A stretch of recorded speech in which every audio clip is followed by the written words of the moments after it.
Buongiorno, buongiorno, in diretta con Focus TG. Andiamo subito in diretta a Verona, dove è appena arrivata Giorgia Meloni per firmare un protocollo per lo sviluppo del Veneto con un finanziamento di 600 milioni, un protocollo che firmerà col Presidente Zaia. Sentiamo la Premier. Importanti, pochi, nel senso non dilapidare le risorse in mille rivoli. Allora, l'accordo che firmiamo oggi, grazie al lavoro del Presidente Zaia, del Ministro Fitto, che pure devo ringraziare perché ha fatto un lavoro assolutamente straordinario su questo e su altro.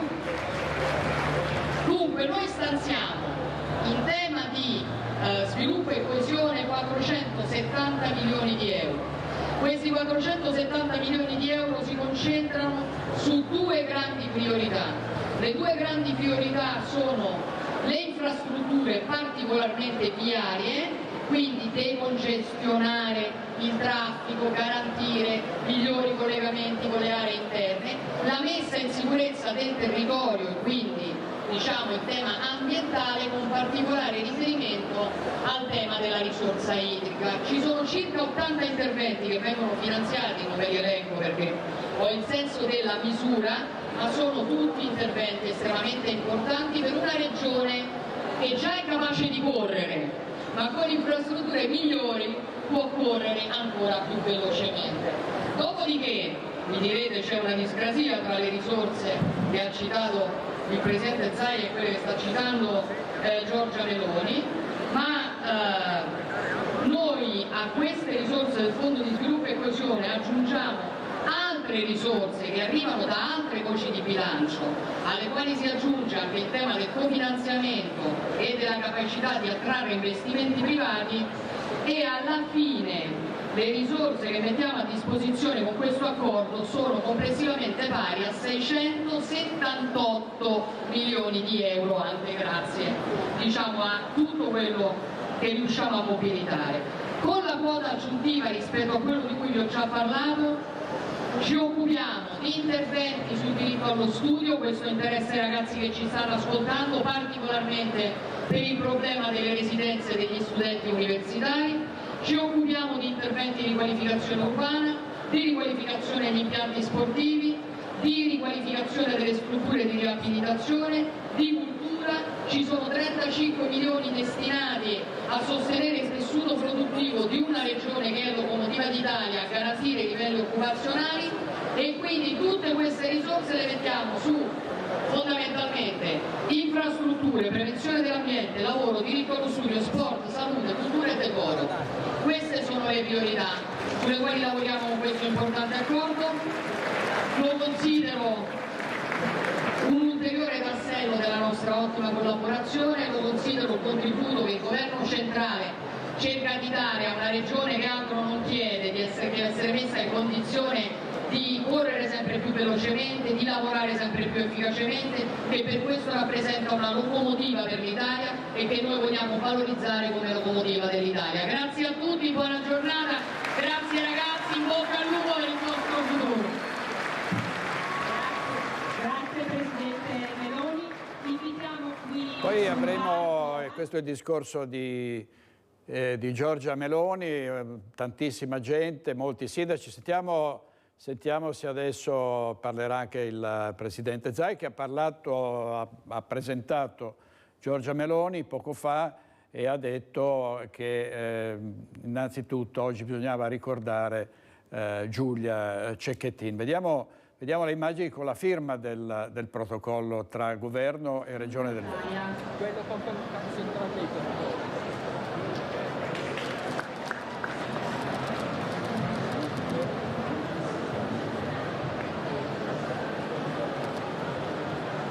Continua ancora. Chiamiamo anche il Ministro Fitto a raggiungere il Presidente e il Governo. Si può dare a tutti di starsi giù quello lì, per favore? C'è quello lì, continua a alzarsi. Vi ringraziamo il Presidente Meloni, il Presidente della Regione del Veneto. Bene, insomma, quindi all'inizio proprio dell'arrivo, poco dopo l'arrivo di Giorgia Meloni, subito la firma di un protocollo importante che riguarderà le infrastrutture, riguarderà la protezione e la salvaguardia del territorio da dissesti idrogeologici, le scuole. Avete sentito l'elenco dei versanti su cui verranno investite queste risorse. Ma oggi c'è in arrivo un altro protagonista, il numero uno delle istituzioni italiane, e cioè il capo dello Stato Mattarella, che arriva a Venezia per le procuratie. Sarà una visita alle procuratie in Piazza San Marco e poi stasera la prima alla Fenice. Per noi diretta da Piazza San Marco c'è Filippo Fois. A te Filippo. Sì, buongiorno direttore, buongiorno ai telespettatori di Rete Veneta. Tra circa 20 minuti è atteso l'arrivo del Presidente della Repubblica Sergio Mattarella qui in Piazza San Marco.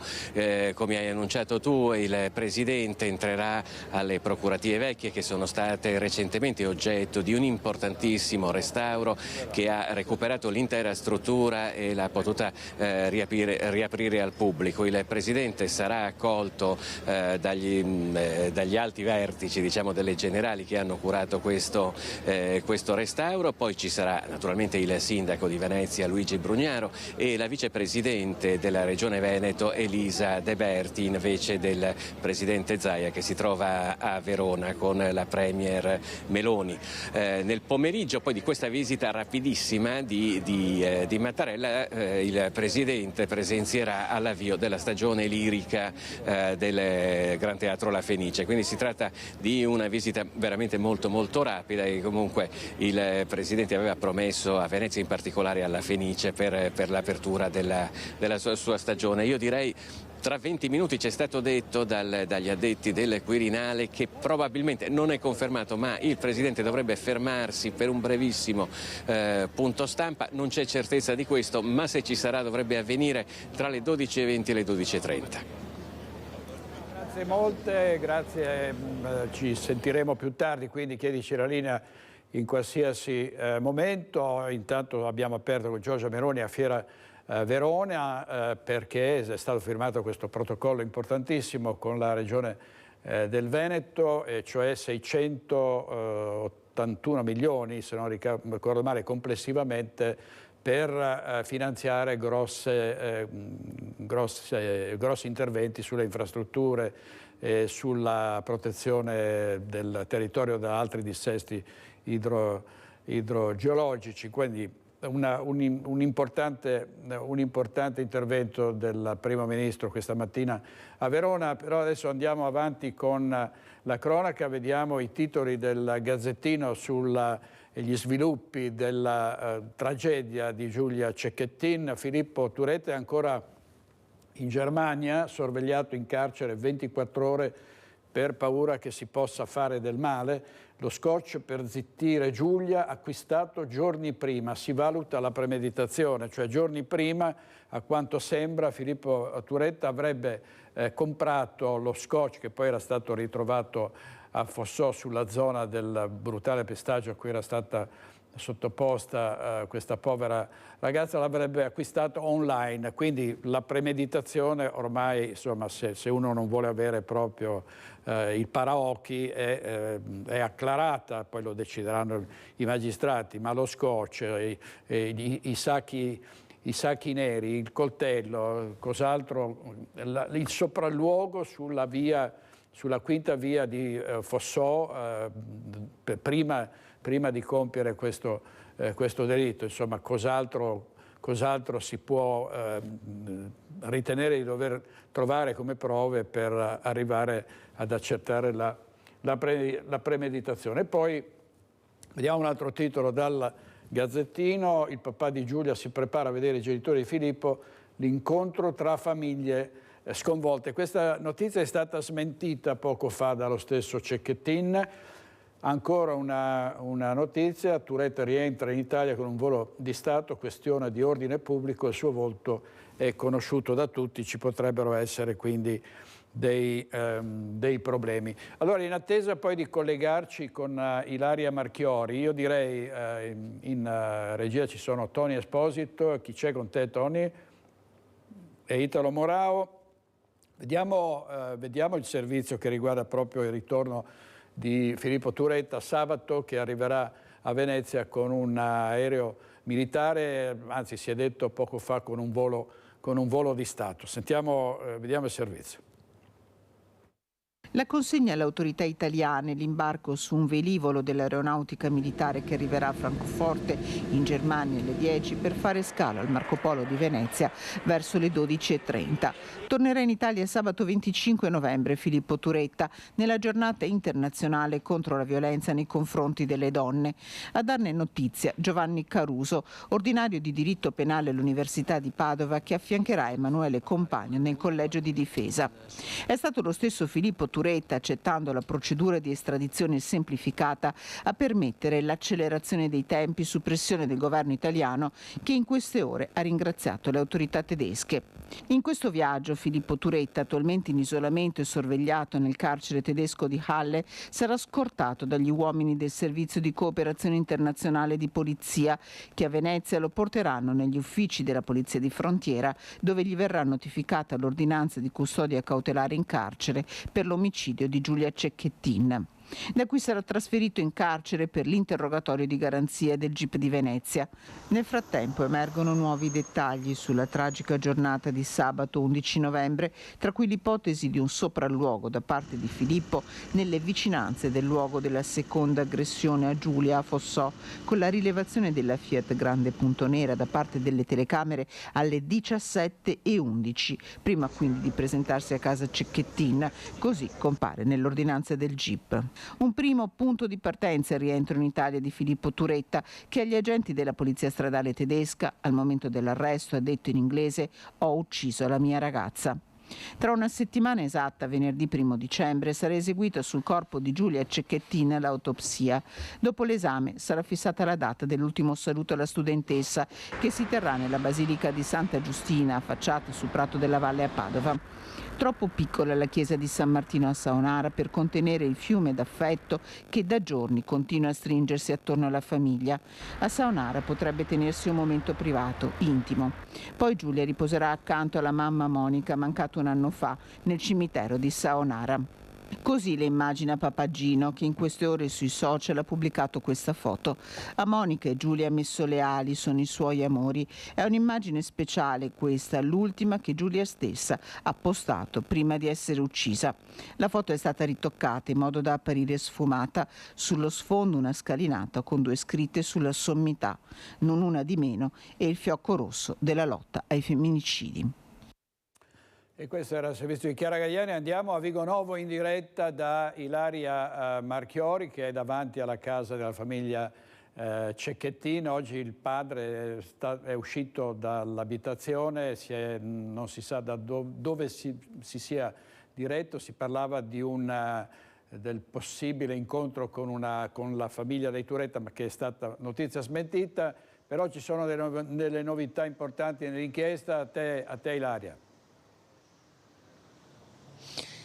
Sì, buongiorno direttore, buongiorno ai nostri telespettatori. Si è diretto poi all'Università di Padova per l'inaugurazione della panchina rossa, come poi avremo modo anche di vedere. Ecco dove è andato questa mattina il papà di Giulia. Noi l'avevamo incontrato poco prima, ha ribadito il silenzio stampa, però quello che c'è stato possibile capire è che piano piano, anche se difficilmente, la famiglia Cecchettin sta cercando di tornare alla normalità.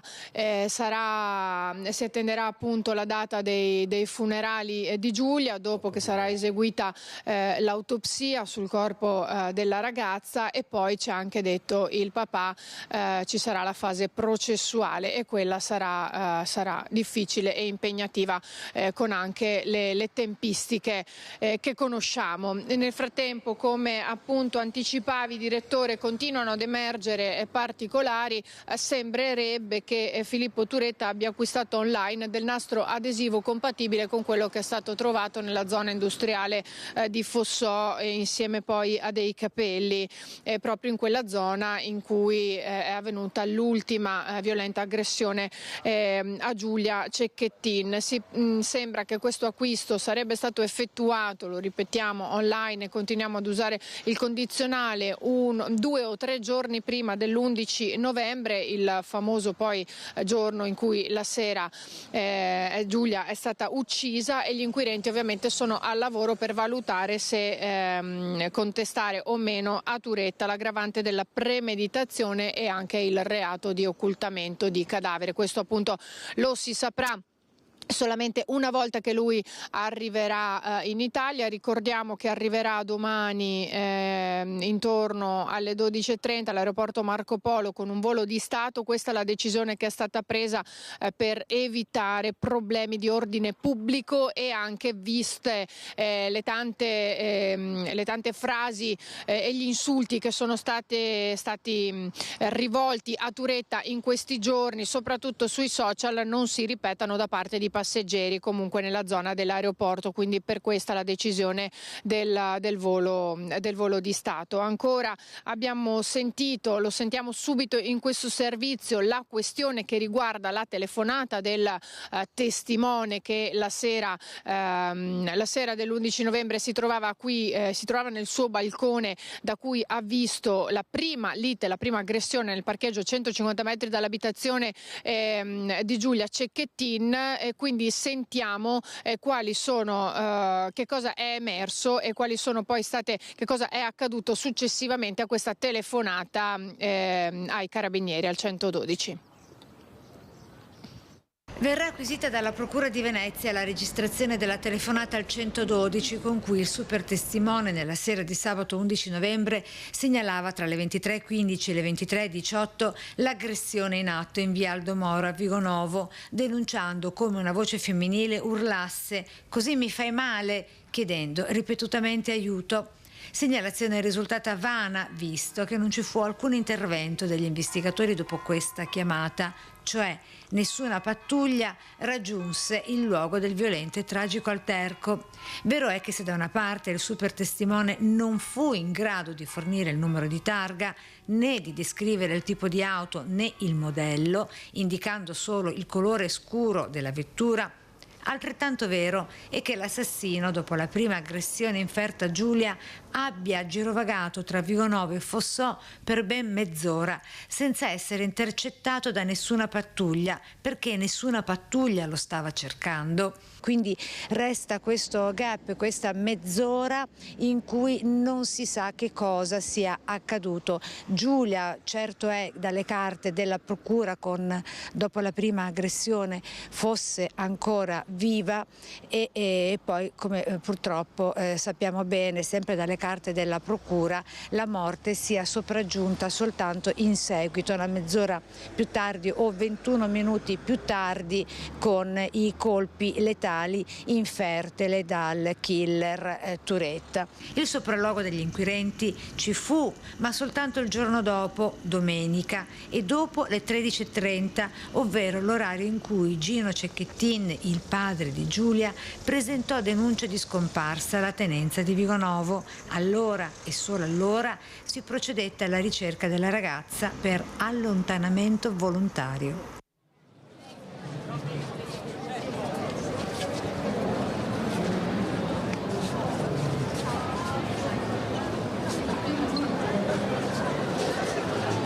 Carabinieri, in cui si legge, io ve la sintetizzo naturalmente, che con riferimento alle notizie apparse sugli organi di stampa in merito alla telefonata al 112 si precisa che ne è aggiunta una sola da parte di un cittadino a Vigonovo che riferiva di una lite accesa tra la coppia con un'aggressione ai danni della ragazza a cui lui ha assistito dal balcone della propria abitazione. Si esclude, si legge, che siano pervenute ulteriori segnalazioni al 112 inerenti ai fatti in questione ed è destituita di ogni fondamento la notizia di un fascicolo indagine della Procura della Repubblica di Venezia in merito alla telefonata del cittadino di Vigonovo.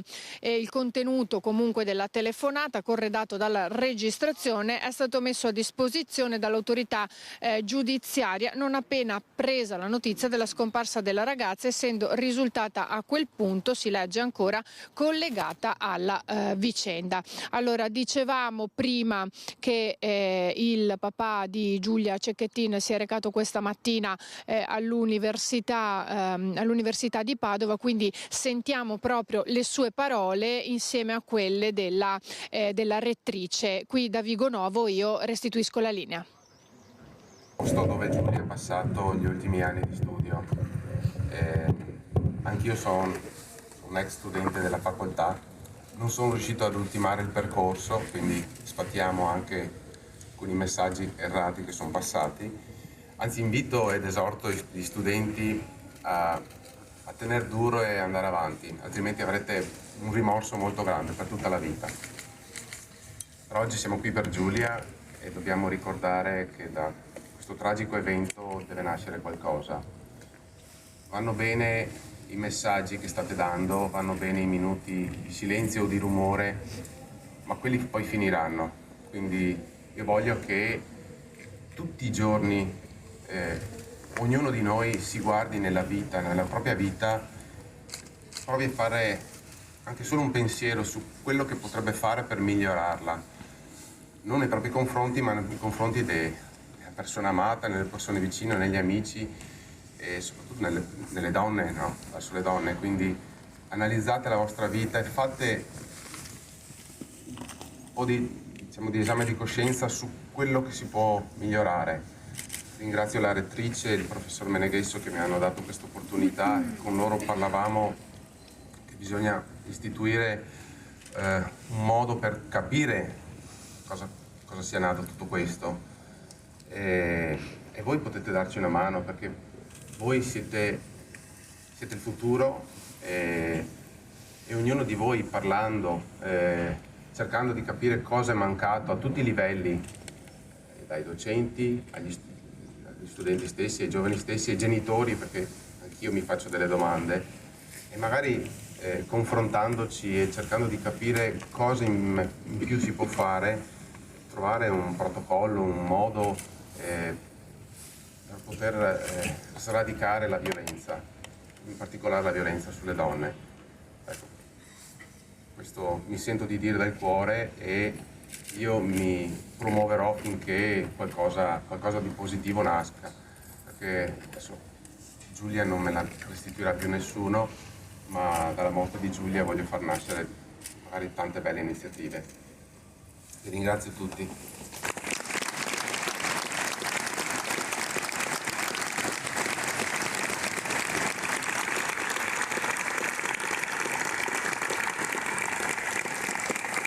È confermato che il padre di Giulia è un uomo speciale, una persona di una dignità, di una compostezza, di una intelligenza straordinaria, come d'altra parte erano qualità che riguardavano anche Giulia. Sentiamo cosa ha detto la rettrice dell'Università di Padova, la professoressa Mappelli. Sentiamo.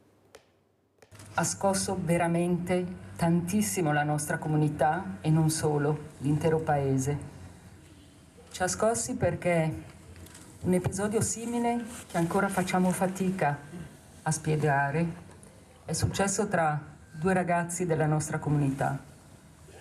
Giulia è stata uccisa con una violenza inspiegabile, una violenza che ci spaventa. E ci spaventa perché forse questa volta l'abbiamo sentita molto vicina a noi. Io non ho una ricetta da dare in questo momento per contrastare e combattere i femminicidi. La risposta non può essere una sola, non c'è un'unica soluzione. Molte cose devono cambiare nella nostra società. Ma quello che volevo dire oggi a voi, che siete giovani, e che avete ancora tutti una vita davanti, è che la parola è importante, la comunicazione tra di voi è importante. A volte quando si è all'interno di alcune situazioni si fa fatica a cogliere quelli che vengono chiamati segnali. Magari qualcuno intorno a noi lo può fare, quindi parlate tra di voi, approfittate di ogni momento, comunicate tra di voi e approfittate anche del fatto che nei momenti di difficoltà della vita bisogna chiedere aiuto, è necessario chiedere aiuto. In alcuni casi è necessario anche chiedere un aiuto professionale per farsi aiutare. Io soltanto questo volevo dirvi oggi qui.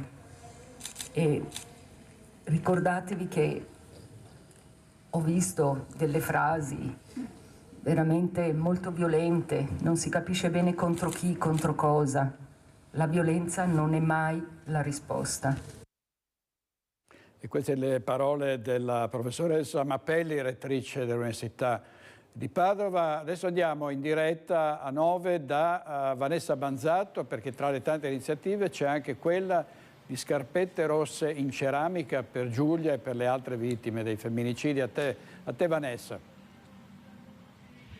Sì, buongiorno direttore. Io mi trovo assieme ad Alessandra Gnoato, che è cotitolare di questo caffè. Siamo proprio a 9, bene, fuori dal suo locale, vedete, ha fatto realizzare tantissime, sono 100, più di 105 Alessandra, scarpette rosse in ceramica, tra l'altro realizzate a tempo record. Sono stati bravissimi. Perché si vuole lanciare un fortissimo messaggio, soprattutto dopo quello che è successo a Giulia Cecchettin, alla tragedia di Giulia Cecchettin, un messaggio per dire basta concretamente alla violenza contro le donne e cosa succederà con queste scarpette rosse? Qual è il futuro di queste scarpette? Allora, noi siamo un bar, Costantin Caffè, è un bar formato, il nostro staff, di 8 donne e non potevamo non fare qualcosa per queste tragedie che stanno succedendo in questi giorni. Quindi così ci è venuta questa idea e l'abbiamo realizzata, come dicevamo, in tempi record, grazie anche alla collaborazione di un'azienda di ceramica della zona, e queste scarpette verranno date questa sera in occasione della fiaccolata che ci sarà in piazza a 9.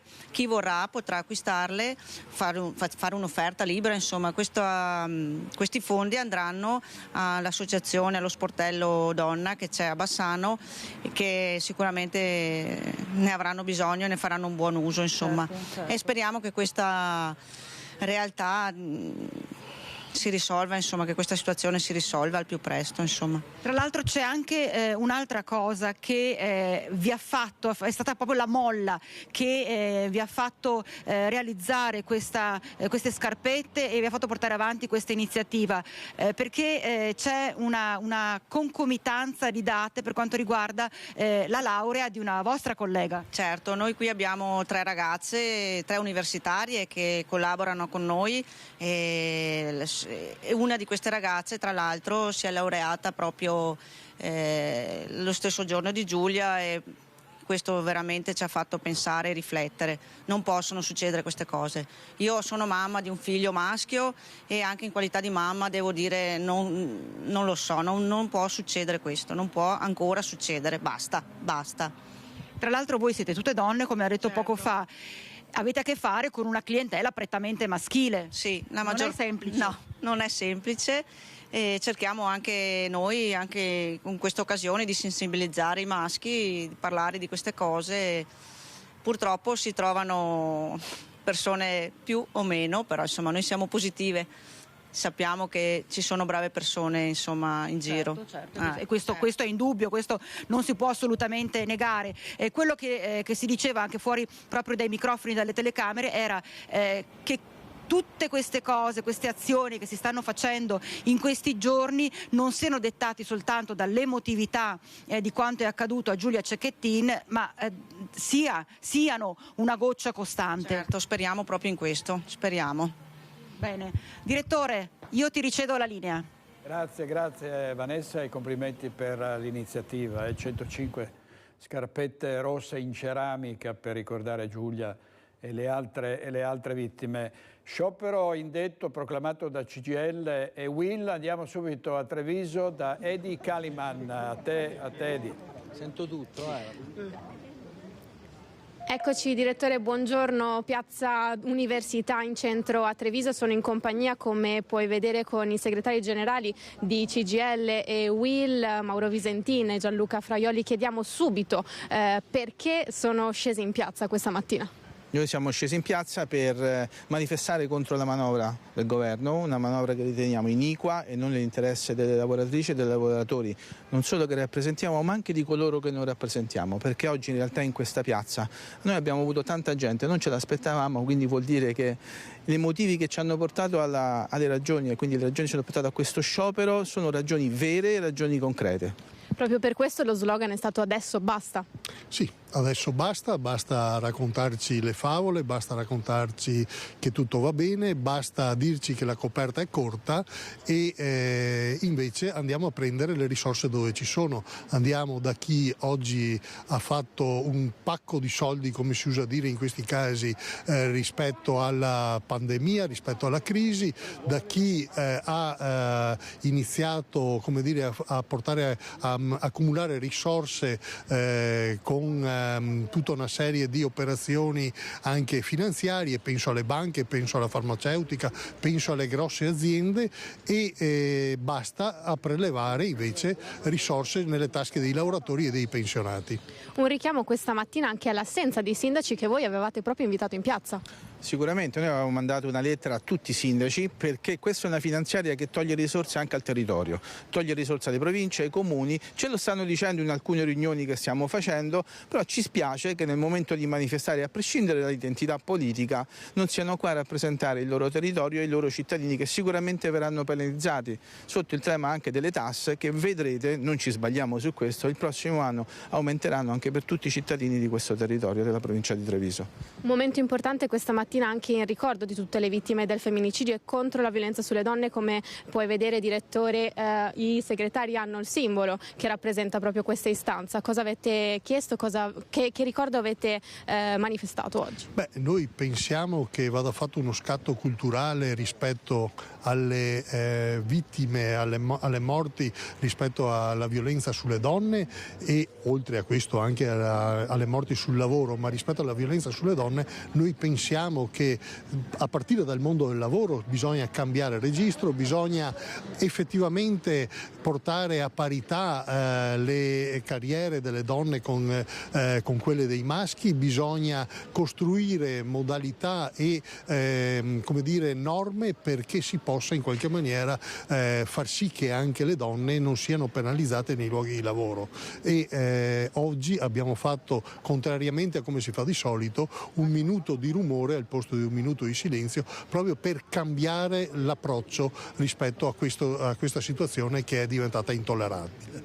Direttore, da Piazza Università in centro a Treviso, io ti restituirei la linea. Grazie molte, grazie a te e ai tuoi ospiti. Andiamo sempre per lo sciopero a Padova, vediamo il servizio della nostra redazione padovana.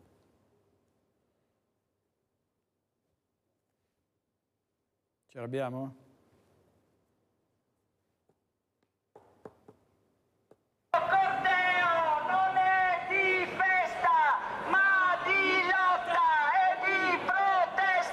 Le ragioni sono le ragioni di un paese diviso in due parti, una parte che soffre e chiede una modifica sostanziale alla legge di bilancio e l'altra parte che è quella che sta benissimo perché non paga le tasse e perché quando è in difficoltà sotto il profilo della sanità se la può pagare, perché poi l'altra grande questione è una sanità che si sposta sempre più in una dimensione da spirito privato, quindi chi ha i soldi si cura, chi non li ha non si cura. Questo noi diciamo che bisognerebbe intervenire e cambiare verso rispetto a una lotta seria all'evasione e all'elusione, all'evasione contributiva e poi cominciare ad avere una visione di questo paese, quale politica industriale, quale politica per i giovani, quale politica per le donne.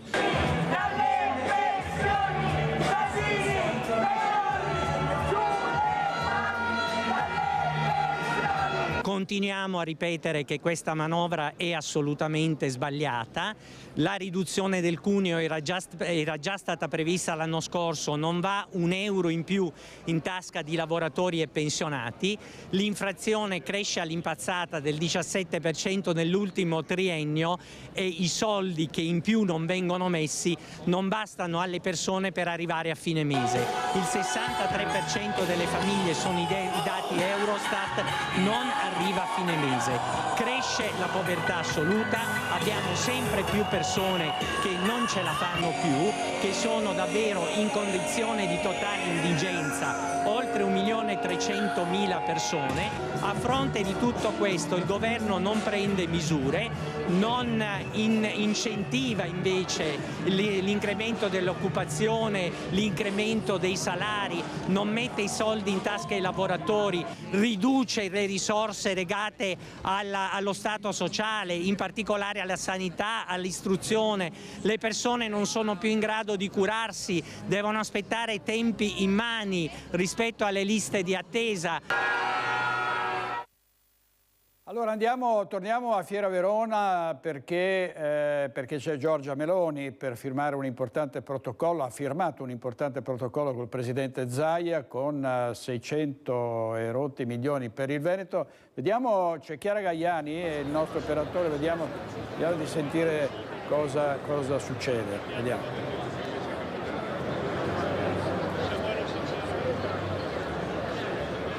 Chiara, facci sentire se puoi, se ci senti. Sentiamo, ovviamente è il momento delle fotografie, dei selfie, dei saluti con tutti coloro che stanno ovviamente cercando di vedere da vicino Giorgia Meloni, che è col presidente Zaia. Li vedete assieme.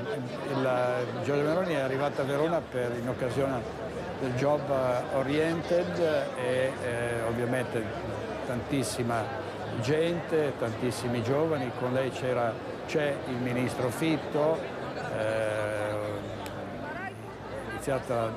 Questo incontro è iniziato a mezzogiorno, il protocollo per un accordo tra Veneto e il governo è stato firmato proprio subito dopo l'arrivo della Premier, ovviamente con citazione il nostro operatore con Chiara Gaiani in mezzo alla folla che cerca di districarsi e di riuscire in qualche modo a raccontare cosa sta accadendo. Ovviamente se avremo poi interviste ve ne daremo conto.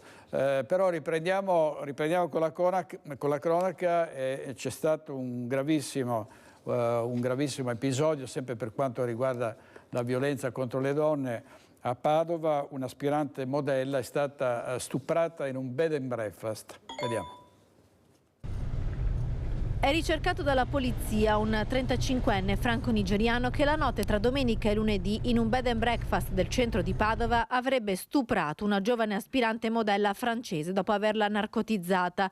L'uomo si era spacciato per il responsabile di un casting e dopo aver violentato la giovane sarebbe già scappato in Francia. La ragazza lunedì mattina si è svegliata dolorante nella camera della pensione e si è presentata in pronto soccorso, dove i medici hanno riscontrato le ferite provocate da un rapporto sessuale violento. La donna ha così sporto denuncia in questura e la procura ha aperto un'indagine. Ai poliziotti della squadra mobile ha raccontato di essere stata avvicinata dal 35enne di origine nigeriana a Parigi. L'uomo l'ha invitata a Padova per farla partecipare ad una selezione di modelle. Attirata dall'opportunità di lavoro, la giovane è partita, ma qui dopo una cena è stata invitata per un drink nella camera d'albergo dell'uomo, che l'ha fatta bere e poi le ha offerto una bottiglia di acqua. Una volta bevuta l'acqua, la ragazza ha perso conoscenza e si è risvegliata al mattino dopo, sola e con i segni della violenza. Nel frattempo il suo violentatore ha cambiato biglietto aereo ed è scappato in Francia. Allora questo era un altro stupro, era Valentina Visentin che ci ha dato i particolari da Padova. Vediamo adesso un'operazione antidroga della squadra mobile di Padova con quattro arresti. spacciavano in zona Arcella a bordo di un'auto rubata la notte precedente. Denunciati ed arrestati 4 tunisini, 2 maggiorenni di 18 e 26 anni e 2 diciassettenni. Tutti e 4 erano sprovvisti di documenti e senza fissa dimora e avevano precedenti legati allo spaccio di droga. Sul 18enne pendeva anche una condanna per violenza sessuale commessa a Padova lo scorso anno, quando ancora non era maggiorenne. La sera prima, un 26enne che rientrava a casa era stato rapinato da 2 persone col volto coperto da un passamontagna mentre stava rientrando a casa. Il pomeriggio successivo l'auto è stata segnalata in via Zizze. Gli agenti della squadra mobile l'hanno quindi pedinata per diversi minuti aspettando il momento migliore per fermarla. Controllati, i maggiorenni sono stati trovati con più di 1.000 euro in contanti, mentre uno dei minori ha cercato di disfarsi di alcune dosi di droga. Uno dei 2 maggiorenni verrà espulso ed è stato mandato al centro per il rimpatrio di Roma. I 2 minori, invece, sono stati affidati ad una comunità. Un integralista islamico è stato fermato ed espulso dall'Italia, è un cittadino marocchino che viveva a Montebelluna. Il provvedimento è stato firmato dal ministro degli interni Matteo Piantedosi, era pronto ad azioni offensive. Lo hanno rintracciato a Montebelluna dove viveva. Un cittadino marocchino attenzionato dalla polizia è stato espulso. Gli uomini della Digos lo hanno fermato ed allontanato dall'Italia per motivi di sicurezza. Il provvedimento è stato firmato dal ministro dell'interno Matteo Piantedosi.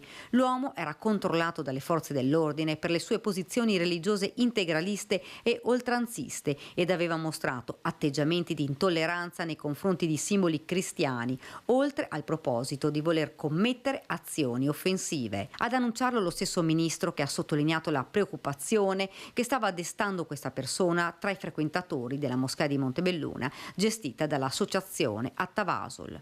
Sconcerto nelle parole del sindaco di Montebelluna, Adalberto Bordin. È una notizia preoccupante, motivo in più per ovviamente fare in modo che anche la polizia locale, nell'alveo dei propri strumenti amministrativi e di polizia, possa fare ulteriori accertamenti che già fa regolarmente anche di concerto con l'Arma dei Carabinieri. Il cittadino marocchino era arrivato in Italia nel 2020 ed era residente attualmente a Montebelluna. Da tempo era attenzionato dalla polizia di prevenzione, poi le sue esternazioni hanno convinto il ministro a firmare il decreto. Una faccenda inquietante, per cui mi sento di ringraziare il ministro Ladigos e la Polizia di Stato per essere intervenute. Ricordo che Montebelluna è una città che accoglie. Poche settimane fa abbiamo avuto un incontro sul dialogo islamo-cristiano, un momento in cui è stato addirittura piantato un albero in segno di fratellanza da una persona di religione musulmana e una persona di religione cristiana. Di sicuro non siamo tolleranti con gli intolleranti. Un lavoro certosino da parte degli investigatori che monitorano ogni possibile rischio per la sicurezza e l'incolumità dei cittadini. La morte di Rosa Dalla Valle, 87 anni, e del figlio Paolo Rampon, di 60, trovati senza vita dai vigili del fuoco entrati dopo l'allarme lanciato dai vicini mercoledì mattina nella loro villetta di Teolo. La procura di Padova ha aperto un fascicolo, ma ci sarebbero pochi dubbi sul gesto volontario, tanto che non si procederà neppure all'autopsia. A uccidere l'anziana e il figlio sono state le esalazioni tossiche legate alla combustione all'interno dell'abitazione, però non è stato trovato alcun biglietto che spiegasse le motivazioni del gesto. I carabinieri stanno indagando con il nucleo investigativo antincendi dei vigili del fuoco. Ritrovato invece un sacco con all'interno banconote in pezzi da 50 euro, tutte tagliate per un totale di circa 20.000 euro. Questa mattina in regia Tony Esposito e Italo Morao. Andiamo avanti con la scoperta di lavoratori con contratti irregolari o in nero, e per questo la Guardia di Finanza ha chiuso temporaneamente una discoteca del Vicentino e sanzionato per 2.500 euro i titolari. Il controllo è scattato nel corso di una serata pubblicizzata sui social. Durante l'operazione sono state trovate diverse figure professionali, sia lavoratori dipendenti che i lavoratori autonomi impiegati in violazione delle norme a tutela del lavoro e della legislazione sociale. In particolare è stata rilevata la presenza di un cameriere, un barman, un cuoco in nero, nonché l'omessa comunicazione obbligatoria di rapporto di lavoro autonomo occasionale per un DJ. Adesso dovremmo riuscire a tornare a Verona Fiere, vedo Chiara Gaiani in diretta e ovviamente ci colleghiamo subito perché è in corso la visita del primo ministro Giorgia Meloni. A te, Chiara. Direttore, sì, buongiorno. Con il collega Cristiano Rocca Allende stiamo seguendo la visita all'interno dei padiglioni di Job e Orienta. Davvero un primo ministro molto divertito e molto incuriosito dalle decine di ragazzi che si sono avvicinate. Si è fermata quasi con tutte salite anche sul simulatore di volo delle Frecce Tricolori. Come puoi vedere, questo è tutto il nutritissimo gruppo di colleghi che sono qui con una transenna a separarli in attesa dell'arrivo del Presidente Meloni, che dovrebbe uscire a brevissimo, e noi siamo pronti a tuffarci dentro per riuscire a raccogliere, se vorrà, qualche sua nuova dichiarazione. Presidente del Consiglio che all'inizio del suo discorso nella conferenza stampa, in cui poco prima di sottoscrivere un importante accordo tra Regione e Governo sono stati assegnati 670 milioni di euro di fondi di coesione alla Regione Veneto. Grazie a questo accordo con il governo italiano ha voluto ricordare Giulia Cecchettin. C'era una gigantografia di Giulia, una dedica che la Regione ha voluto fare alla studentessa uccisa l'11 novembre scorso. È davvero un momento di commozione. Tra l'altro l'ha anche ricordata, ha detto: se noi siamo qui a lottare, se noi siamo in Parlamento, è stata recentemente approvata all'unanimità da tutte le forze la legge antiviolenza, lo facciamo per loro, per tutti questi ragazzi che erano qui davvero entusiasti a mostrare i loro progetti, a mostrare il loro impegno anche all'interno delle associazioni che si occupano di servizio civile, tanti con dei libri da far autografare, in tantissimi che hanno voluto fare un selfie. Davvero un momento di vicinanza tra istituzioni e giovani che forse, permettimi questa riflessione personale, davvero dovrebbe cambiare un po' la marcia, insomma, non dovrebbe cambiare anche il nostro sentire. Ovviamente il ricordo di Giulia è presente dappertutto, tutte le istituzioni della fiera hanno il fiocchetto rosso, tutti i dipendenti della regione hanno il fiocchetto rosso attaccato, insomma, anche il presidente Zaia ha voluto ricordare Giulia Cecchettin. Direttore, ti facciamo vedere davvero quante persone stanno aspettando l'uscita. Vedi, sono tantissimi ragazzi, perché Job e Orienta, lo ricordo, è proprio il salone dedicato all'orientamento, quindi tanti sono qui per far vedere che cosa si fa all'interno delle scuole, ma quale anche potrebbe essere il loro futuro. Tra l'altro, insomma, il presidente Zaia, proprio raccontando a Giorgia Meloni a che cosa saranno destinati questi fondi con i progetti già pronti, ha detto che saranno destinati anche alla formazione. Sono 20.000 gli studenti che sono nelle scuole di formazione, quindi come vedete davvero tantissima gente. Ecco, direttore, non so se tu hai delle cose particolari da chiedermi, se no con il collega tenteremo di provare a riavvicinare.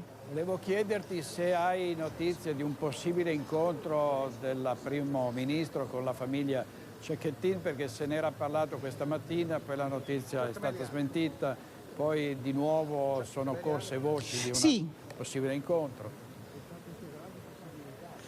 Allora, questa notizia ovviamente è rimbalzata anche qui. No, io non ho notizie di un possibile incontro tra la Presidente del Consiglio Meloni e la famiglia Cecchettin. Ovviamente non posso smentire che ci sia. La sensazione però che abbiamo avuto al suo arrivo è che davvero si è riuscita a ricavarsi questa oretta e mezza, perché è arrivata con un po' di ritardo, insomma, è qui da poco più di un'ora la Presidente del Consiglio, per non mancare a questo appuntamento momento a cui proprio l'ha detto all'inizio del suo incontro, prima di sottoscrivere l'accordo, ha fatto in modo di essere presente e di non mancare, tra l'altro anche con numerosi ministri, perché l'ha accompagnata anche il ministro Fitto, che è stato uno degli artefici di questo accordo. Il Veneto è la terza regione a sottoscrivere un accordo di questo tipo in Italia. C'era anche con lei il ministro della giustizia Nordio, che poi noi proveremo anche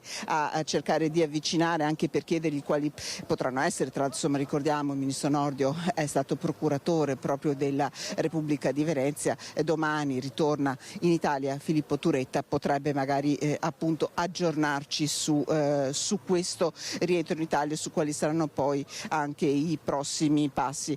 Direttore, per ora io non ho notizie di un possibile incontro tra il primo ministro Meloni e la famiglia Cecchettin.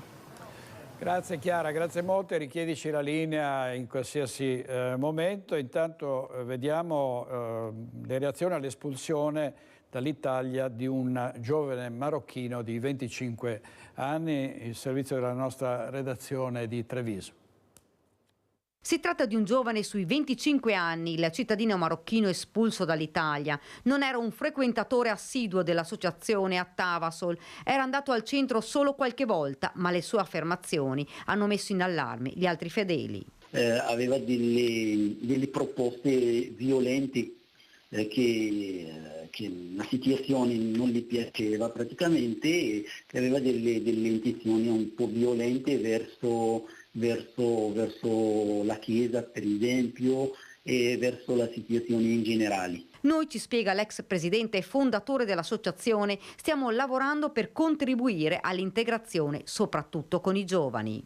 Certo, di integrazione e di partecipazione, di partecipazione in tutti i sensi alla vita produttiva, e per evitare atti violenti, per evitare momenti strani, soprattutto per i giovani, per garantire una continuità anche scolastica per i giovani. Dentro la nostra sede, attività di educazione civica, il 2 giugno, per il 25 aprile, la liberazione dell'Italia. Bisogna portare avanti attività che possono essere utili alla comunità e per garantire un benessere sociale. Molte le iniziative, ci spiega, chiediamo al sindaco e all'amministrazione comunale di darci una mano per un benessere sociale e per una Montebelluna sana e produttiva. Noi lavoriamo per questo, conclude. Abbiamo buoni rapporti di collaborazione alla convivenza pacifica con il parroco di Montebelluna e la diocesi di Treviso. Servizio di Daniela Sizia, adesso sentiamo le voci preoccupate dei cittadini di Montebelluna. Preoccupante, è giusto poi non fare di tutto un'erba un fascio, quindi cercare di distinguere chi effettivamente delinque, chi effettivamente può essere un pericolo per la comunità. La vigilanza deve essere massima, soprattutto in questo momento. Vediamo in Medio Oriente cosa succede, insomma, si spera sempre che le forze dell'ordine facciano bene il loro lavoro, l'intelligence in particolare, insomma, secondo me è preoccupante sicuramente. C'è paura, soprattutto nei confronti da parte delle famiglie, da parte di chi è più indifeso, da parte di chi si trova inconsapevolmente a contatto con queste realtà di degrado, un degrado che nel 2023 non dovrebbe esserci. Con l'espulsione non si risolve, secondo me, il problema. Il problema andrebbe lavorato un po' più a fondo e trovare altre soluzioni. L'espulsione, questi fra 15 giorni ritornano qua. Aspettiamo che rientri in Italia, perché di solito funziona così, no? Gli danno un foglio, li mandano via e poi li fanno rientrare. Torniamo alla tragedia di Giulia Cecchettin e poi torneremo alla Fiera Verona, dove c'è Giorgia Meloni, andremo anche in Piazza San Marco, dove è arrivato il presidente Mattarella, oggi alle procuratie, questa sera per la prima alla Fenice. Vediamo il Corriere del Veneto, i titoli del Corriere del Veneto online. Giulia, la chiamata al 112, il mancato arrivo dei carabinieri, hanno detto gli uomini dell'Arma. C'erano altri interventi in corso, le pattuglie erano impegnate. Il funerale di Giulia, doppia cerimonia per l'addio in Prato della Valle a Padova, poi nel paese della mamma, cioè Saunara. Io, come Filippo Turetta, ricordo le mie mani sul collo di lei, mi fermai prima di ucciderla. Altri casi analoghi. Anch'io, come Giulia, coltellata dall'ex, sono sopravvissuta per 1,8 millimetri. Sentiamo le polemiche che sono scoppiate attorno all'avvocato Emanuele Compagno, un bravissimo avvocato di fiducia della famiglia Turetta, che però è stato travolto da polemiche riguardo a post che aveva mandato su Facebook qualche tempo fa. Vediamo. Nel giorno in cui è stato affiancato nella difesa di Filippo Turetta dalla penalista padovano Giovanni Caruso, Emanuele Compagno, avvocato assegnato d'ufficio dalla Procura di Venezia, è stato travolto dalle polemiche per alcuni suoi post e video pubblicati dal legale qualche anno fa. In particolare si punta il dito su alcuni video caricati nel canale YouTube di Compagno nel 2021, video in cui l'avvocato Compagno affronta il tema della violenza di genere commentando delle trasmissioni TV. La donna veniva trattata come una menomata, come un'incapace se ubriaca e scusata. L'alcol è una scusante per la donna mentre non lo è per l'uomo. Una totale deresponsabilizzazione della donna come se fosse un oggetto incapace di autodeterminarsi. Queste le parole usate da Compagno in un video che ora viene citato contro il legale, insieme ad altri post su Facebook in cui parla sempre delle donne e della violenza di genere. E ha parlato ai nostri microfoni la relatrice di laurea di Giulia Cecchettin, la professoressa Silvia Todros. È confermato che Giulia era arrivata al termine degli studi e avrebbe conseguito una laurea con un'ottima votazione, e che questo obiettivo le è stato precluso dalla crudeltà dell'ex fidanzato, che aveva chiesto di non laurearsi, cioè era arrivato a tanto, poi ovviamente punendola per il suo diniego con la morte. Sentiamo la professoressa. Mi ha inviato la mail in cui mi mandava la versione della tesi completata, quindi aveva portato a termine tutte le revisioni che io le avevo chiesto, e quindi con questo messaggio di fatto mi consegnava l'ultima versione della tesi perché era pronta per laurearsi. Poi io le ho risposto lunedì mattina appena sono arrivata. Quando ho visto il messaggio le ho detto subito che la tesi andava bene e che poteva essere caricata sul sito di Ateneo per l'approvazione formale. E naturalmente però a questo messaggio poi non è seguita più nessuna risposta. Giulia purtroppo non ha mai saputo che la sua tesi era perfetta. Il messaggio mandato lunedì mattina dalla professoressa Todros non le è mai arrivato. Era già morta, uccisa da Filippo Turetta e lasciata in un canalone di Piancavallo vicino al lago di Barcis. Le mando l'ultima versione della tesi con tutte le correzioni che mi aveva chiesto. Attendo il suo via libera per caricarla, aveva scritto Giulia, la relatrice, sabato, un'ora prima di salire in macchina per quel maledetto ultimo appuntamento con il suo assassino. Giovedì 16 novembre la professoressa, come tutti i docenti della facoltà di ingegneria, ha aspettato e sperato che Giulia varcasse la porta del dipartimento per la discussione della tesi, anche se non era stata caricata sul sistema online dell'università. Giulia era una brava studentessa, ricordo che ho di lei è soprattutto legato alla sua presenza a lezione, quindi l'impressione che mi aveva dato era un'ottima impressione di una brava studentessa che aveva anche un ottimo rendimento, e anche nel lavoro di tesi si era sicuramente impegnata e aveva fatto un buon elaborato di tesi, quindi io le avrei dato una valutazione ottima del lavoro di tesi. Giulia si sarebbe laureata con un buon voto, studentessa precisa e volenterosa. Penso che sia un atto dovuto conferire la laurea a Giulia, perché comunque Giulia aveva già sostenuto tutti gli esami, aveva di fatto ultimato la tesi, quindi manca semplicemente un conferimento formale, ma è sicuramente una laurea che lei si è meritata pienamente, non è neanche una laurea postuma, è di fatto la sua laurea che si era già guadagnata completando tutto il suo percorso di studi. Servizio di Valentina Visentina, andiamo in diretta di nuovo a Venezia in piazza San Marco per la visita del Presidente, del Capo dello Stato Sergio Mattarella. A te Filippo.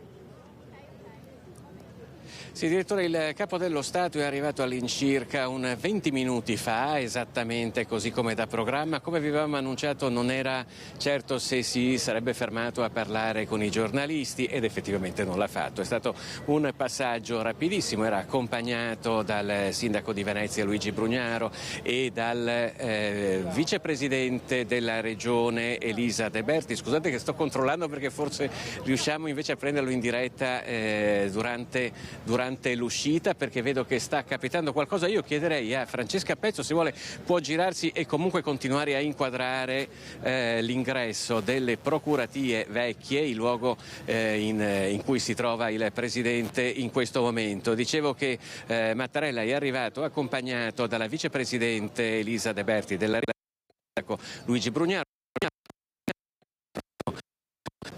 delle in questo momento stiamo aspettando la sua uscita e non sappiamo dirvi con esattezza se si fermerà questa volta a dire qualche cosa, perché sostanzialmente dipende da lui. Insomma, anche il cerimoniale,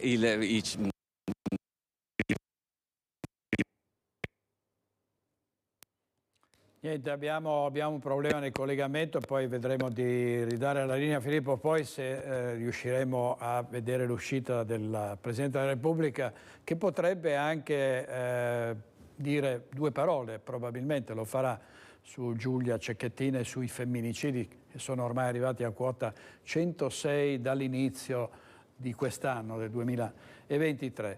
E si dice no alla violenza sulle donne in tanti modi, anche San Gregorio, andiamo avanti con Giulia in attesa di ripristinare, anche San Gregorio Armeno, strada dei Presepi di Napoli, vuole partecipare alla campagna dedicando una natività dove tutti i pastori, compresa la Sacra Famiglia e gli angeli, hanno sul volto il graffio rosso divenuto simbolo della lotta alla violenza contro le donne. Non poteva che essere dedicato a Giulia e alla tragedia delle vittime di violenza. Il presepe di quest'anno, hanno detto, con questo segno rosso sul volto dei miei pastori ci ricorderemo di Giulia anche in questi giorni di festa. Sotto la natività, l'artigiano del presepe Genni Di Virgilio ha ribadito l'appello scrivendo su un piccolo cartoncino mai più.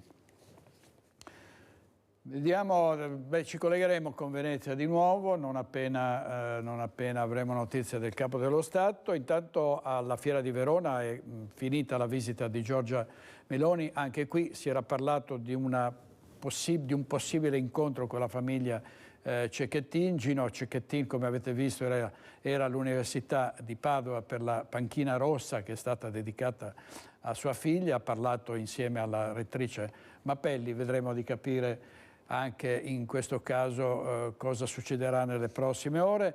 Intanto la giornata contro la violenza sulle donne e tra le varie iniziative messe in atto c'è quella dell'ULSS 2. Dal 2017 ad oggi sono stati 4.000, pensate, gli accessi in pronto soccorso di donne picchiate o sottoposte a violenza psicologica. Questo è nell'ospedale Cafoncello di Treviso. Non accettare mai l'ultimo appuntamento. Non pensare che lui non ti picchierà più. Non credere di poterlo cambiare. La tua gonna non è troppo corta. Non far credere di essere caduta dalle scale o che sia stato un incidente. A rivolgersi alle donne sono gli uomini dell'ULSS 2 Marca Trevigiana, operatori, dirigenti e lo stesso direttore generale Francesco Benazzi. Dal 2017 a oggi sono stati 4.142 i codici rosa che hanno avuto accesso ai pronto soccorso dei 6 ospedali trevigiani. Donne vittime di violenza, da gennaio a oggi 200, solo al Cafoncello. Ma sono la punta dell'iceberg e di questo bisogna essere consapevoli. Mai come quest'anno l'azienda sanitaria è scesa in campo contro la violenza sulle donne con il flash mob di domenica domenica scorsa per Giulia Cecchettin e con una serie di iniziative in vista del 25 novembre per spingere le donne a farsi aiutare. Ringrazio i panificatori per diciamo il pane con l'abbraccio, 1522 che dobbiamo ricordare sempre, i braccialetti che adesso mi onoro di portare, ecco, anzi dovremmo portarli noi maschietti più che le donne. Questo è il direttore su 2 Benazzi, ma andiamo in diretta subito a Venezia perché è uscito dalle procuratie il Capo dello Stato, lo vediamo nelle immagini di Francesca Pezzo, ecco Mattarella proprio insieme a Luigi Brugnaro. Mi pare, ecco, Luigi Brugnaro, c'è il prefetto Michele Di Bari, c'è la vicepresidente della Regione del Veneto De Berti perché Luca Zaia era impegnato a Verona. Vedete, i giornalisti hanno chiesto al Capo dello Stato di rilasciare qualche dichiarazione, ha sorriso il Presidente ma poi si è diretto, sta dirigendosi verso Palazzo Ducale, verso la Basilica di San Marco, quindi direi seguiamo, vediamo se non ci sono problemi a seguire con Francesca Pezzo e Filippo Fogli, cercate di seguirlo e vediamo se riusciamo a intercettarlo più avanti, perché può darsi che poi ecco, tutti i giornalisti ovviamente a questo punto sciamano dietro il piccolo corteo in cui c'è il Capo dello Stato, vediamo se riusciamo a raggiungerlo di nuovo. Ovviamente ci sono gli uomini che controllano, ci sono ovviamente strette misure di sicurezza, ecco lo vediamo lì, lo vediamo proprio dietro gli agenti della imponente scorta del Presidente della Repubblica che è proprio al centro della piazza San Marco, sta parlando con il sindaco Luigi Brugnaro ed è anche difficile fare riprese perché ogni tanto si para davanti all'obiettivo uno degli uomini della scorta, non è neanche ovviamente in queste condizioni possibile di sentire che cosa il Capo dello Stato e il sindaco Luigi Brugnaro si stiano dicendo. Oggi appunto questa visita alle procuratie vecchie e stasera il concerto che inaugura la stagione della Fenice, quindi alla prima della Fenice questa sera, e anche qui si era ipotizzato un incontro del Presidente della Repubblica con la famiglia Cecchettin, ma non ci sono state conferme ufficiali, per cui con tutta probabilità il Capo dello Stato tornerà nella capitale domani mattina. Allora io direi, in attesa di capire se riusciremo in qualche modo a percepire qualche dichiarazione, andiamo in pubblicità e poi torniamo subito con voi in diretta con Focus TG.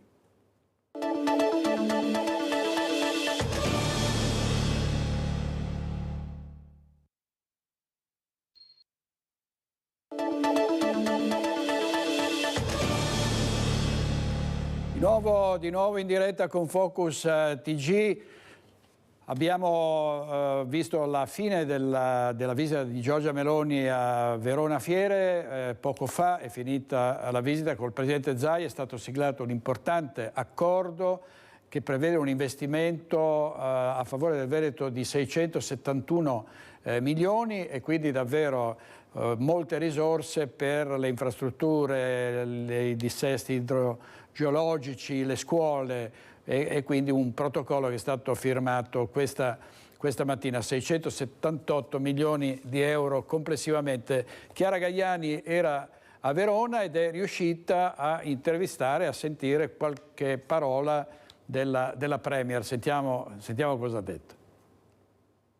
Presidente, è commovente l'affetto dei ragazzi? Sì, è molto bello, guardi, perché loro è difficile prenderli in giro, no? Per cui se ci credono è un bel segno. A me queste sono le cose che mi danno la benzina per lavorare quanto serve. E anche per loro che si lotta perché non accadano più fatti come quelli di Giulia? Soprattutto per loro. è soprattutto per loro e è soprattutto attraverso di loro che si può fare la differenza. In questo sicuramente il ruolo dell'educazione, dei centri dell'educazione, delle famiglie è fondamentale, perché se non si investe sulle nuove generazioni non si affronta, e perché io credo che noi non stiamo capendo quanto certa parte della modernità abbia rimesso in discussione tutti i modelli, no? E forse noi che come genitori siamo la prima generazione che non è cresciuta digitale e che si confronta con un mondo digitale non siamo neanche attrezzati.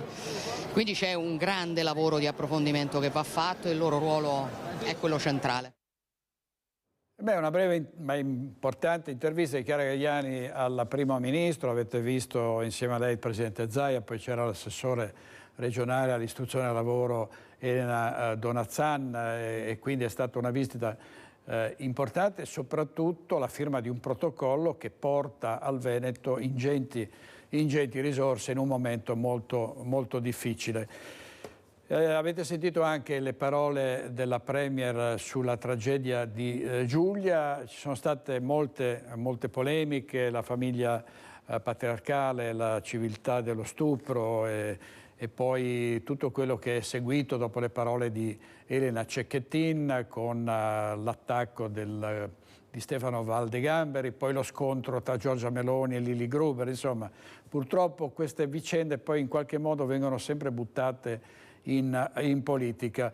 E ci sono state anche polemiche per una foto pubblicata dalla parlamentare del PD Camusso che riprendeva, questa foto ritraeva un'aula semideserta durante la discussione mercoledì sul disegno di legge sulla violenza contro le donne. Sentiamo anche il commento del segretario regionale del Partito Democratico, Andrea Martella. L'Aula del Senato, mentre si discute della legge disposizioni per il contrasto della violenza sulle donne e della violenza domestica.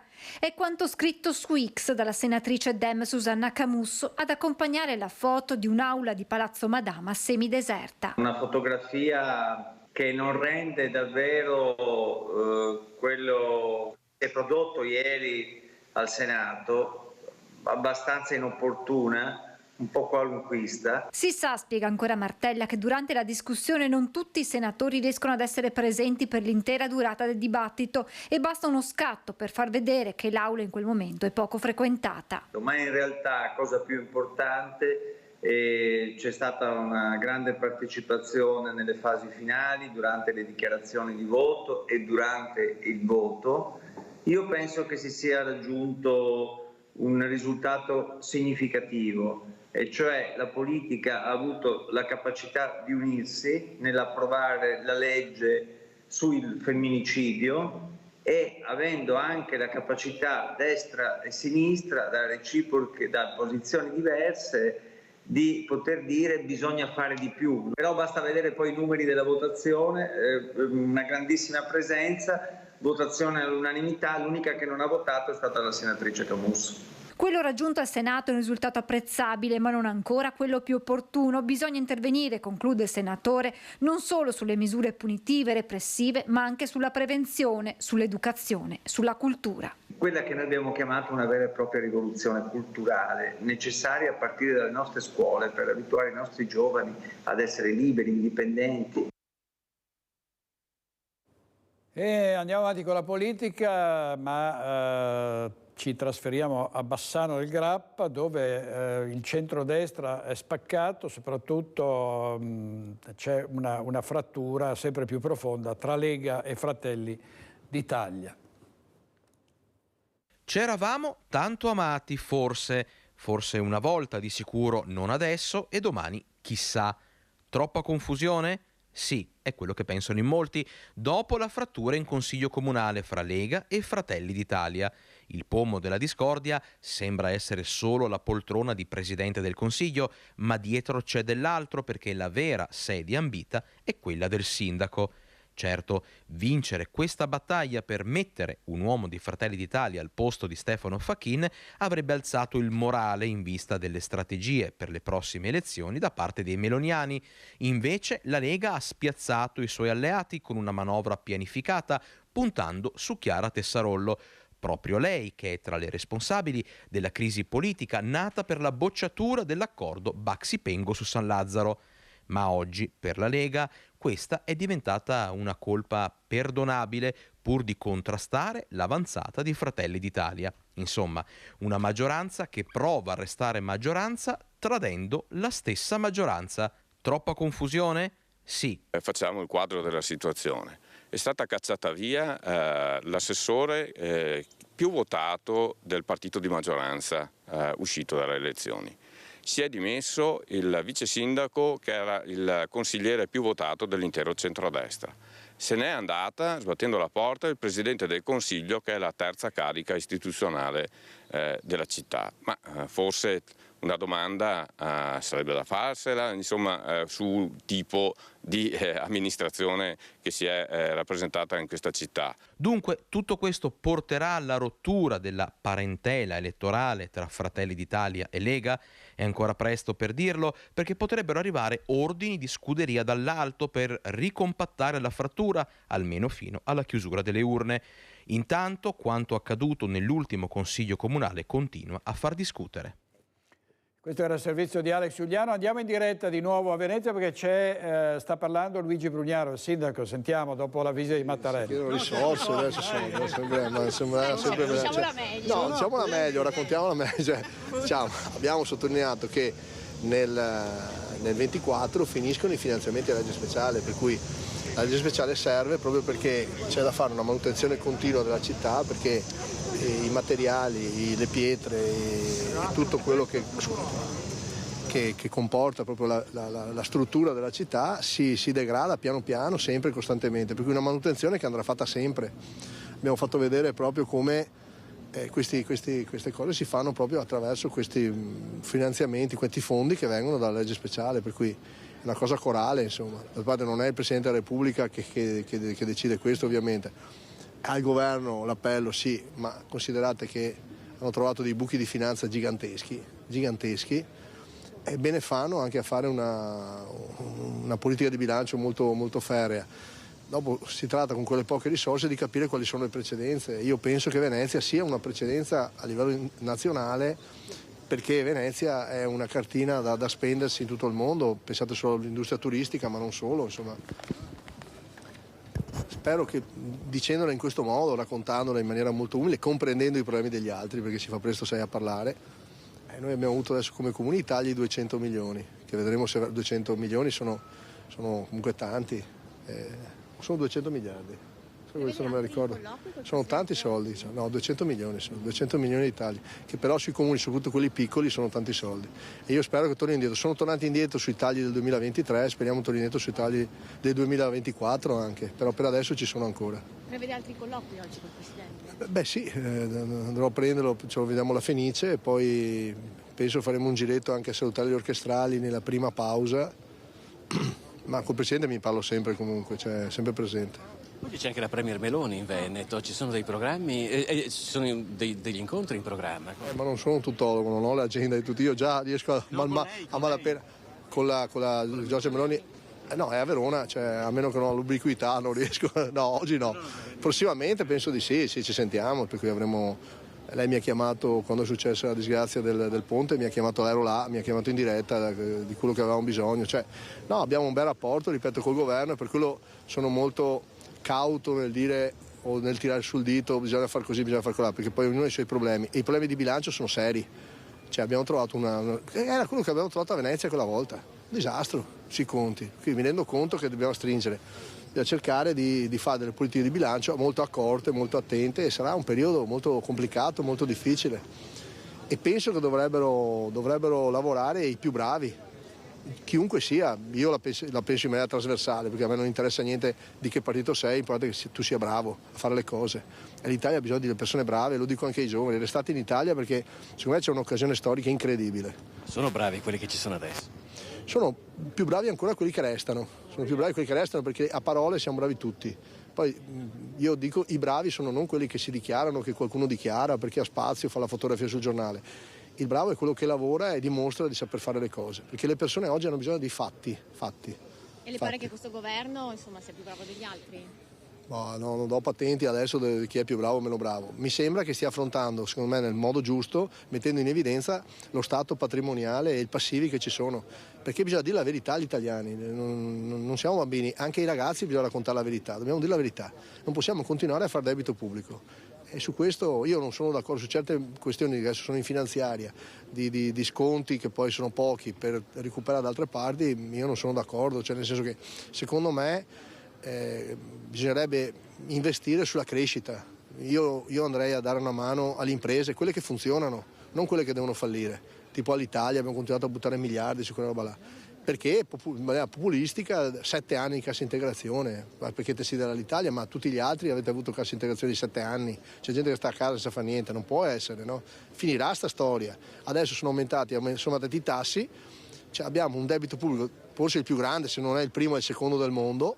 Immaginatevi voi quanti soldi solo di interessi vanno via all'anno. Dobbiamo ridurre il debito, ma per farlo non si tratta di tagliare, si tratta anche di efficientare. Non si tratta di continuare a fare la spesa pubblica, continuare a fare assunzioni di massa, così porto voti. No, metti l'informatica, metti l'automazione, utilizzi l'intelligenza artificiale, dove è possibile, per semplificare i processi burocratici, per semplificare queste cose qua. Allora risparmi veramente, se no stai facendo un effetto tagliola. Ammazzi la gente dei posti di lavoro, non bisogna fare questo, non bisogna licenziare nessuno, ma con questo però bisogna dire la verità, guardarsi in faccia e premiare il merito, fare in modo che si premino quelli più bravi. Nella pubblica amministrazione c'è tantissima gente in gamba, bisogna avere il coraggio e la capacità di premiarli. Allora li porti dalla parte tua e crei un'amministrazione vincente. Quindi quando sono arrivato qua in comune c'erano 3.200 dipendenti, adesso sono 2.007. Le cose funzionano comunque, non ho licenziato nessuno, qualcuno le scampa perché doveva lavorare e altri sono andati in pensione, il Covid, eccetera, eccetera. Però stiamo facendo lo stesso e i bilanci, la spesa corrente evidentemente riesce a essere sostenibile. Questa roba va fatta a livello nazionale. Qui certe sperimentazioni poi non le facciamo tanto per farle. Il Mose non è una cosa che riguarda solo Venezia. Fermare le acque, intervenire sui fattori climatici, mettiamola meglio. Si può, si deve e se si fa con intelligenza funziona anche. Magari non ci mettiamo 30 anni come è stato fatto qua, ci mettiamo prima, però queste cose vanno fatte. Vale per le frane, vale per le alluvioni. L'altro giorno ero sul tagliamento a mettere sacchi. Tutti che parlavano, roba, e mi buttavo i sacchi. Il mio cardiologo non sarebbe tanto contento adesso sentirlo. Speriamo non sia collegato con le trasmissioni. Però la realtà è questa.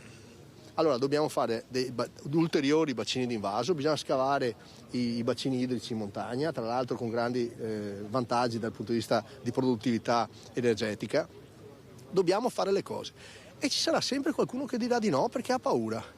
Non possiamo vivere sulla paura, siamo in democrazia, è giusto che ognuno esprima il suo parere, poi la maggioranza vince. Se la maggioranza dice si fa un invaso, si fa l'invaso, punto. Non è che poi si parte con i cartelli, con le denunce al TAR, eccetera. Cioè, lo possono fare, ovviamente anche questa è democrazia, però rischiamo di avere una burocrazia che ci sta soffocando, perché se io l'opera non riesco a farla in tempi rapidi, poi quell'opera quando la faccio magari è già vecchia o non serve più a niente. È abbastanza logico come discorso. Però sentir parlare a me poi è meglio di no, perché poi io non ho bandiere, non ho gente che mi deve dare suggerimenti, io parlo in maniera libera di quello che credo interessi tutti, chi mi vota e chi non mi vota, non c'entra niente, bisogna fare le cose fatte bene. Grazie a voi ragazzi, buona giornata. E questo era il sindaco di Venezia Luigi Brugnaro, poco dopo l'incontro con il capo dello Stato, che stasera sarà la prima della Fenice. Avete sentito Brugnaro col Presidente della Repubblica, ha parlato della legge speciale, dei problemi di Venezia, ed è giusto e logico che sia così, una vecchia signora delicata, molto acciaccata, che ha bisogno di essere curata e ha bisogno di essere difesa. Pubblicità e poi torniamo qui con voi.